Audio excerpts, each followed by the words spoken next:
Hey guys, Jake from Evolving Daily.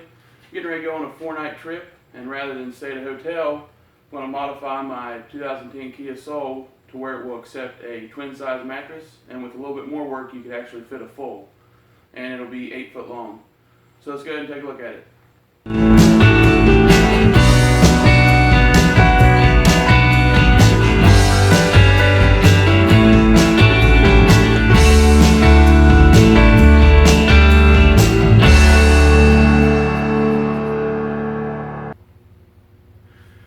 Alright guys, so a lot of times when you talk to people about going places and doing things or just traveling, they complain about how expensive it is. Well, I'm getting ready to go on a 4-day trip, and if I stayed in a hotel every night, that would be $400, $500, $600.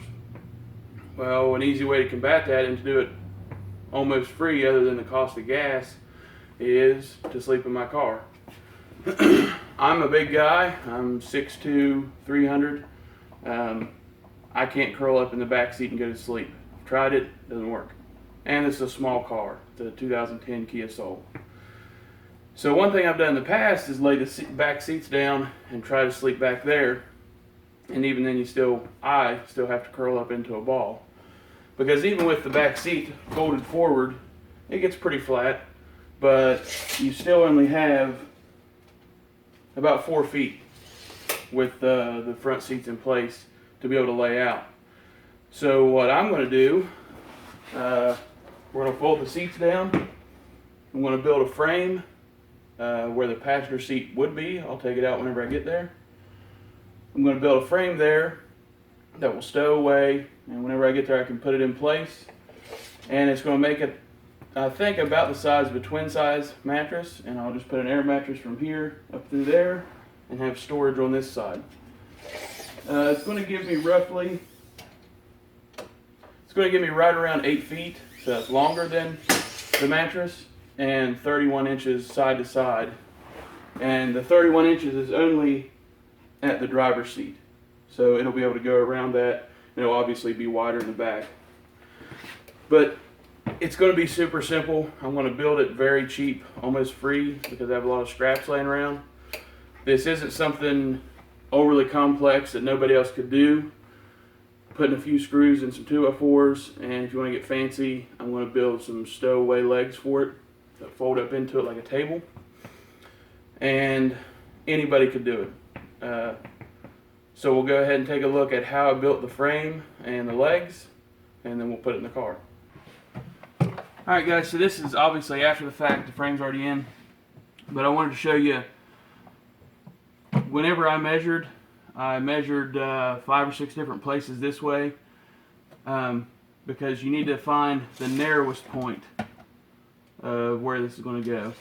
And once you find what you think is the narrowest point, go in from your driver's side, close your passenger side, because a lot of doors, like mine did, part of the door panel curves in a little bit.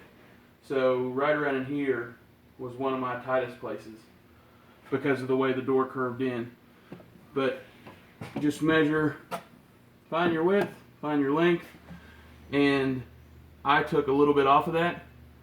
Like, I think I took off 1 inch, so I'd have a 1/2 inch gap at least all the way around. The headrest is just in the way, it'll be out of the way.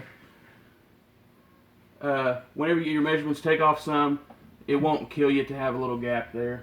You'll never notice it.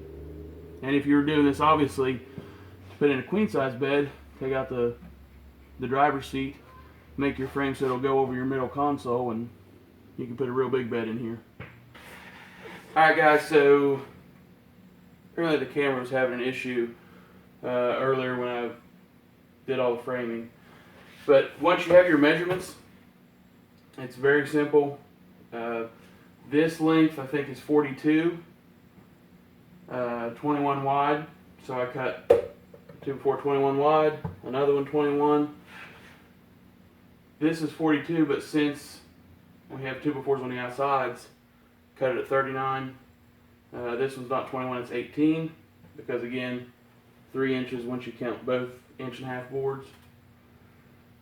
The legs, I put a level in the car, and then I left them 2 or 3 inches long. and put it in the car, and then figured out how much I need to take off because there's so many differences in the car. Then just put a piece of plywood on top of it.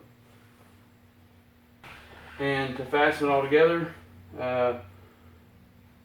put wood screws, 3-inch wood screws in, one here, going into this board, same here, same there, here. It's really not that hard. Then plywood, I just put screws down through. So if the plywood would have been on this side, screw here. Just put a few to hold it down. It's not structural. And then the legs fold up out of the way, and that's how it works. Alright guys, we're going to do the maiden voyage of getting it in the car.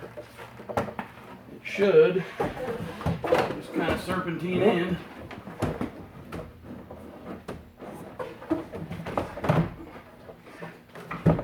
And set down.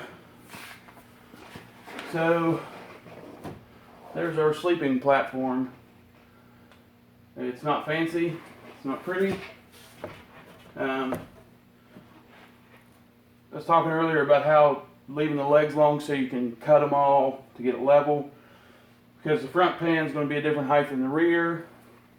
Apparently this side slopes a little bit, so I'm going to have to shim this one leg half an inch or so, nothing major, but that's going to be the sleeping platform. And I'll have 8 feet and 30 some inches worth of bed I can have.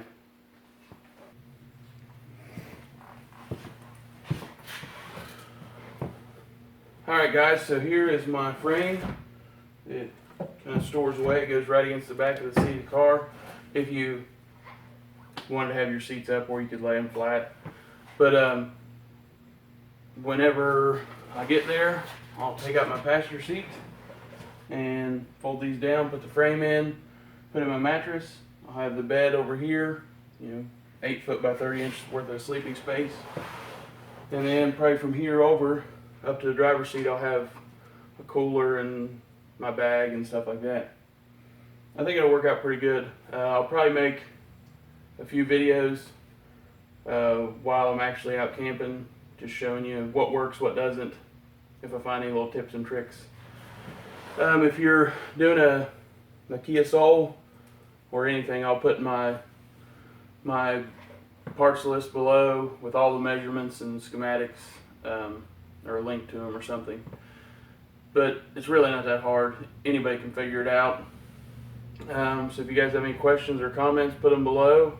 And remember, you need to be prepared to thrive while others survive. Thanks.